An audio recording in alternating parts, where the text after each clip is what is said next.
بسم اللہ الرحمن الرحیم۔ السلام علیکم ڈیئر اسٹوڈنٹس، امید ہے آپ سب بہار و عافیت سے ہوں گے۔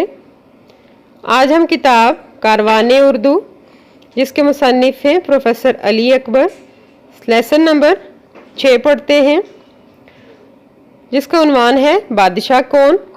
پیارے بچوں، آپ نے بادشاہوں کی بہت سی کہانیاں پڑھی ہوں گی۔ آج آپ جو کہانی پڑھیں گے اس کا عنوان ہے بادشاہ کون، یعنی یہ کہانی بادشاہ کے بارے میں ہے، مگر یہ بادشاہ انسانوں کا نہیں ہے بلکہ پھلوں کا بادشاہ ہے۔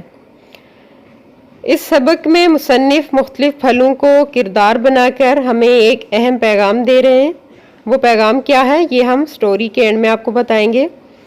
پھل فروش کی دکان پر پھل فروش کہتے ہیں سبزیاں پھل بیچنے والا۔ پھل فروش کی دکان پر بہت سارے پھلوں کے درمیان زبردست تکرار ہوئی۔ تکرار مانے بحث۔ ان پھلوں میں آم کہتا ہے کہ مجھے سب پھلوں کا بادشاہ کہتے ہیں تو میں پھلوں کا بادشاہ ہوا۔ آم کی بات سن کر انار کہتا ہے کہ تمہارے سر کے اوپر کوئی تاج نہیں ہے، لہٰذا وہ بادشاہ ہوتا ہے جس کے سر پہ تاج ہوتا ہے، تو میرے سر پہ تاج ہے، میں بادشاہ ہوں۔ اناناس انار کی بات سن کر بولا کہ اگر تاج کی بنیاد پر بادشاہ تم لوگ اپنے آپ کو کہتے ہو تو سب سے بڑا تاج میرے سر پہ ہے، تو میں بادشاہ ہوا۔ اسی طرح تربوز کہتا ہے کہ جسامت میں بڑا ہوں تو میں بادشاہ بنوں گا۔ تربوز کی بات سن کر چیری بولی کہ میں انسانی جسم میں سب سے زیادہ خون پیدا کرتی ہوں، خون انسان کے جسم کے لیے سب سے زیادہ ضروری چیز ہوتی ہے، تو گویا بادشاہ کہلانے کی حقدار میں ہوئی۔ اسی طرح خربوز، امرود اور باقی دوسرے پھل بھی اپنی اپنے فوائد گنوا کر کہنے لگے کہ ہمیں بادشاہ مانا جائے۔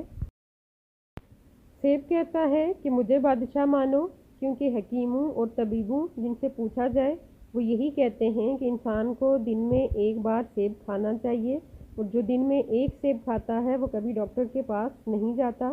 اسی طرح آڑو، خوبانی، ناشپاتی، پپیتا سارے اپنے اپنے فوائد بیان کرنا شروع ہو گئے، اور سب نے کہا کہ ہمیں بادشاہ کہا جائے۔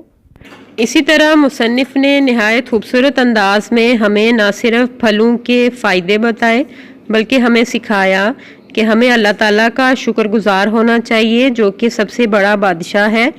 اس نے ہر ایک چیز میں الگ الگ خصوصیات، ذائقے اور فوائد رکھے ہیں جو انسان کے لیے بے حد مفید ہیں۔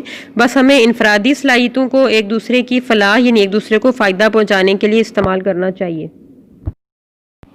آج کا ہمارا سبق اپنے اختتام کو پہنچا۔ ڈیئر اسٹوڈنٹس، آپ نے اس سبق کی مکمل پڑھائی کرنی ہے اور جتنے بھی مشکل الفاظ ہیں املا کے طور پہ اپنی نوٹ بکس پہ لکھیں۔